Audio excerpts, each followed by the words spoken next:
Bonjour à tous et bienvenue dans ce nouveau rendez-vous de 6 minutes chrono. Nous accueillons aujourd'hui Iris Munch. Bonjour. Bonjour. Iris, vous êtes directrice artistique du Lyon BD Festival qui se tient les 13, 14 et 15 juin. C'est la 20e édition à l'Hôtel de Ville de Lyon. Il y aura une centaine d'auteurs. Alors Lyon Capitale est un des partenaires médias de ce festival qui a attiré l'année dernière quand même 10 000 visiteurs. Alors cette année, vous renouez, j'ai vu ça, avec votre ADN, c'est-à-dire faire découvrir la BD étrangère aux Lyonnais. Ça a toujours été l'ADN. Donc, et pourquoi ça avait un petit peu, ça s'était éclipsé finalement? Oui, alors cette année, ce qui est particulier, c'est que c'est nos 20 ans. Donc on tient à marquer le coup et on a 3 pays qui sont mis à l'honneur. Le Brésil tout d'abord avec notamment la venue de Marcelo Quintanilla, qui est un auteur brésilien et qui a réalisé notre affiche. Voilà, donc on participe à la saison croisée France-Brésil menée par l'Institut français. On a également invité plusieurs auteurs libanais qui seront donc présents avec une exposition à l'Hôtel de Ville. Et puis le troisième pays mis à l'honneur, c'est le Canada et plus particulièrement le Québec, où il y aura pas mal d'auteurs aussi qui seront présents. Et on a notamment une belle exposition qui est au Cité Musée Tony Garnier autour de l'œuvre de Jean-Paul Hide. Oui, c'est ça, parce que effectivement, il y a le festival BD qui va se tenir dans l'hôtel de ville, avec les dédicaces qui va être quand même le moment phare d'un festival BD, forcément. Et puis, il va y avoir des expos, il va y avoir des projections de films, des ateliers.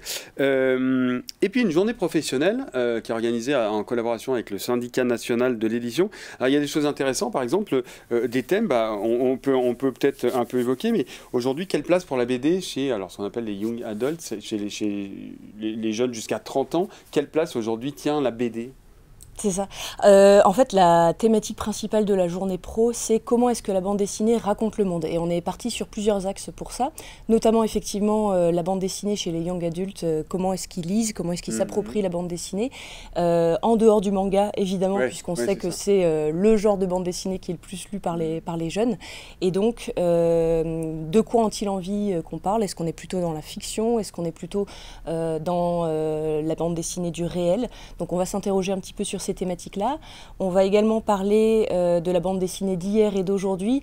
En quoi est-ce que les auteurs et notamment les autrices se sentent ou pas héritières de la bande dessinée qui a fait qu'aujourd'hui presque tout le monde lit de la bande dessinée. Et qu'est-ce qu'on peut dire rapidement sur justement, est-ce qu'il y a eu une rupture entre hier et aujourd'hui sur la BD? Eh bien, c'est ce sur quoi on va s'interroger. Ce qu'on peut constater, c'est que les autrices notamment sont de plus en plus nombreuses. On est de plus en plus dans la bande dessinée qui se raconte, la bande dessinée autobiographique, la bande dessinée qui va aborder des sujets sociaux, sociétaux, notamment le féminisme.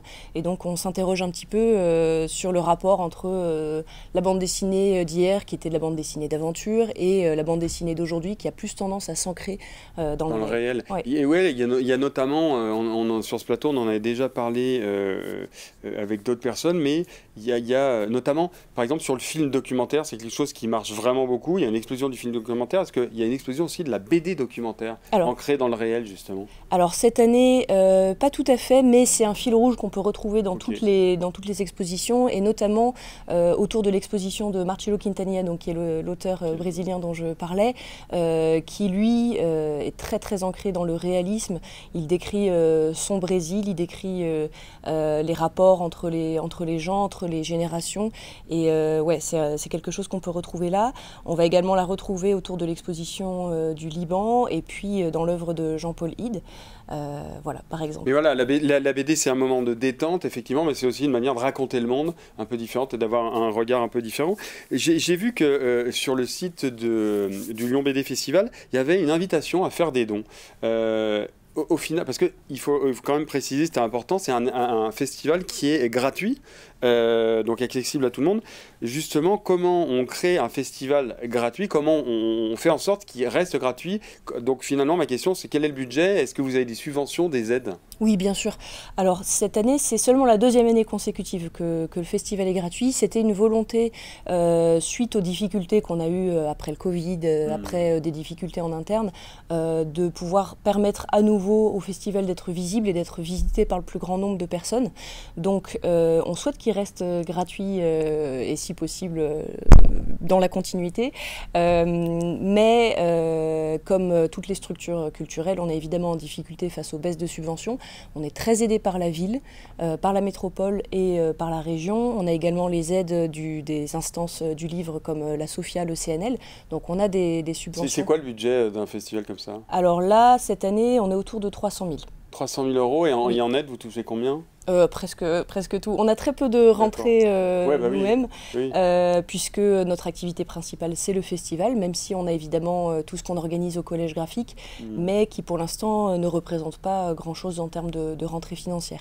Le but, c'est vraiment d'essayer de faire en sorte que la bande dessinée, la lecture, soit disponible à tous et gratuitement. Et ben voilà, ça fera un très bon mot de fin pour cette émission. En tout cas, je vous recommande vivement d'aller voir cette 20e édition du Lyon BD Festival, 13, 14, 15 juin à l'Hôtel de Ville de Lyon et dans beaucoup d'autres lieux. Et puis vous aurez évidemment plus d'informations sur notre site www.lyoncapital.fr. À très bientôt. Merci beaucoup. Merci à vous. Au revoir.